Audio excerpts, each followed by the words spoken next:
kanssa ensimmäiseen mutkaan ja Pallilla sieltä taitaa mennä nyt kärkipaikka. Nyt tuli kaideosuma, kuka siellä osui, oliko se Alasaari?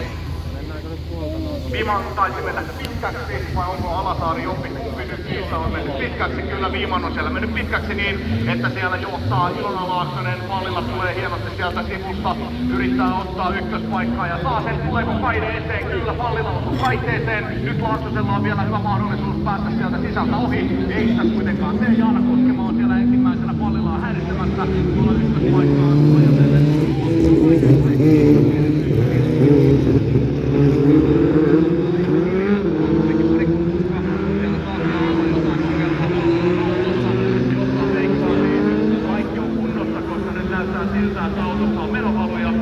Laaksonen kyllä kärsi siinä tilanteessa. Nyt Laaksonen ajautuu tuonne radan vasempaan reunaan. Auto ilmeisesti menikö ihan rikki saakka. Siellä oli kussipuolella eturipustus ajalla. Ahaa, just, eli se on tilanne nyt sitten Laaksosen kohdalla ja nyt sitten Pallilla saa kortin painamisesta tai punaisen valkoiseen lipun. Nyt en tiedä mistä nyt tulee tää värisokeus, mutta kuitenkin Pallilalle tulee siitä lippu, se on musta valkoinen eli varoitus ja Koskema kyttää siellä perässä, että saisi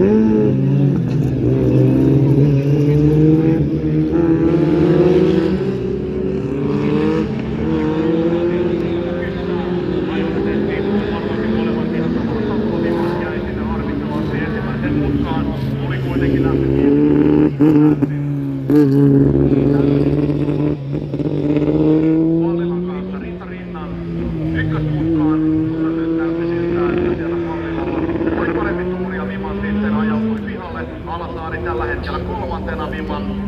Siis jäi tuonne keltaiset liput Vimanin vuoksi tuolla kolmospisteellä, kun Pallilla pitää kärkipaikkaan vahvasti kiinni tuossa Aaminanin paikassa ja Jaana Koskema siinä seuraa perässä. Jos paikka löytyy, nyt Jaana lähtee kokeilemaan uutta.